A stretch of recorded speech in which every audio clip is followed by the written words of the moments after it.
Hi అండి. Hi. బాబు గారి ప్రభుత్వం వచ్చి 30 రోజులు అయింది కదా. ఈ పరిపాలన మీకు ఎలా అనిపిస్తుంది? బాగుందంటారా? పర్వాలేదంటారా? బాగానే ఉంది. ఇసుక ఫ్రీగా ఇస్తున్నారు కదా. గత ప్రభుత్వం వాళ్ళు ఎక్కువ రేట్లు పెంచేసి ఇచ్చేశారు. సో ఇప్పుడు ఇసుక ఫ్రీగా ఇస్తున్నప్పుడు మీకు ఎలా ఉంది? అభిప్రాయం ఏంటి మీది? ఇసుక ఫ్రీగా ఇవ్వడం వల్ల కార్మిక వర్గం మొత్తం కూడా చాలా సులభంగా బతకడానికి జీవనోపాధి కలుగుతుంది కదా. నిన్నటి వరకు మరి టాపీ పని మేస్త్రీలు కావచ్చు, మరి వర్కింగ్ చేసేవాళ్ళు కావచ్చు, పెయింటర్స్ కావచ్చు, మరి ఇటుకరాయి బట్టీలు వాళ్ళు కావచ్చు, లేదు మరి ఇనప కొట్లు వాళ్ళు కావచ్చు, మొత్తం ఐరన్ షాపుల వాళ్ళు కావచ్చు, ఇలా మొత్తానికి వ్యాపారం ఉంటుంది కదా. మరి ఈ రంగాలు మొత్తం మరి చెక్కల పని చేసుకునేవాళ్ళు కావచ్చు, లేకపోతే ఐరన్ తలుపులు కిటికీలు తయారు చేసేవాళ్ళు కావచ్చు, వీళ్ళ మొత్తానికి వర్క్ దొరుకుతుంది కదా. ఒక ఇసుక వలన వీళ్ళు మొత్తం ఈ రంగాలన్నీ ఒక సిమెంట్ కంపెనీలు కావచ్చు, టోటల్ మొత్తం ఒక ఇసుక మీద ఆధారపడి ఉంది. దీన్ని ఫ్రీగా వదలడం వల్ల చాలా కొన్ని లక్షల మంది ప్రజలకి బ్రతకడానికి జీవనోపాధి అనేది చక్కగా ఉంటుంది. ఈ ఇసుక లేక పాపం పోయిన గత 5 సంవత్సరాల్లో చాలామంది ప్రజలు కనీసం తినడానికి కూడా జరక్క, చేసుకోవడానికి పని లేక ఎంతోమంది బతుకులు బజారుని పడిపోయినాయి. అట్లాంటిది ఈరోజు బాబు గారి ప్రభుత్వంలో చాలా ఆనందంగా, ఆహ్లాదకరంగా, సంతోషంగా ఇసుక ఫ్రీగా ఇవ్వటం వలన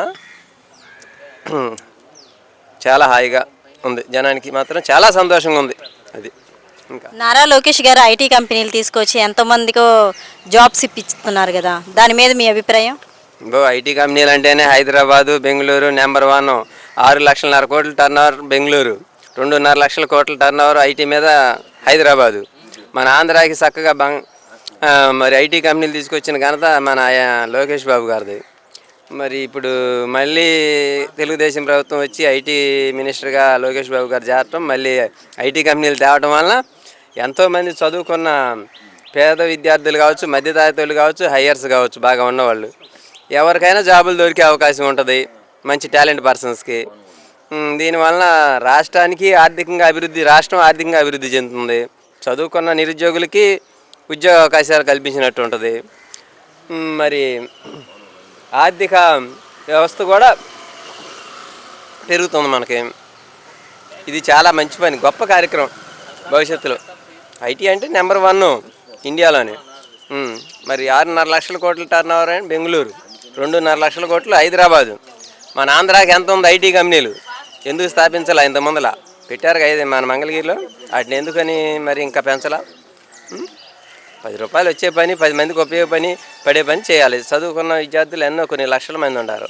వాళ్ళకి ఉద్యోగాలు కల్పించినట్టు ఉంటుంది, అన్నం పెట్టినట్టు ఉంటుంది. ఇప్పుడు సమాజం అంటే ఏంటి? ప్రజలేగా సమాజం. ఆ ప్రజలకి 10 మందికి మంచి చేయడానికి చేయాలి. ఏ పని చేసినా 10 మంది బతకడానికి. వాళ్ళకు ఉపాధి లేనప్పుడు ఎవరో ఒక్కళ్ళో నలుగురు 10 మంది తిని బాగుపడితే అందరికి నిండదు. అది అందరికి ఆనందం కాదు. ఎవరో ఒకరు నేను విమానంలో తిరుగుతాను, లేకపోతే ర్యాకెట్లో ఊరేగుతానంటే దానివల్ల ఏమి రాదు. అర్థమవుతుందా? 10 మంది బతికిందే బతుకు. అది మన అమరావతిని బాబు గారు ఫ్యూచర్లో ఎలా చేస్తానని చెప్పారు? నెంబర్ 1గా డెవలప్ చేస్తామన్నారు. హైటెక్ రోడ్లు, సీసీ రోడ్లు, రింగ్ రోడ్లు, ఇంకా అసెంబ్లీ భవనాలు అంతా కూడా చాలా నెంబర్ 1గా. ఇక మన ముఖ్యమంత్రి గారి తర్వాత ఇక ఇప్పుడు హైదరాబాద్ మొత్తం డెవలప్ చేసింది మన చంద్రబాబు గారేగా. ఐటీ కంపెనీలు పెట్టని, మరి నేషనల్ ఎయిర్పోర్ట్లు కానీ, మరి హైవేలు అయినాయి, రింగ్ రోడ్లు అయినాయి, మొత్తం మరి మంచినీళ్ళు తీసుకెళ్ళిన కృష్ణానది నుంచి అంతా బాగానే జరిగింది కదా. అట్లాగే ఇక్కడ జరుగుతుంది నిదానంగా. బాబు గారి ప్రభుత్వంలో ఆంధ్రప్రదేశ్ ఎలా ఉంది ఇప్పుడు?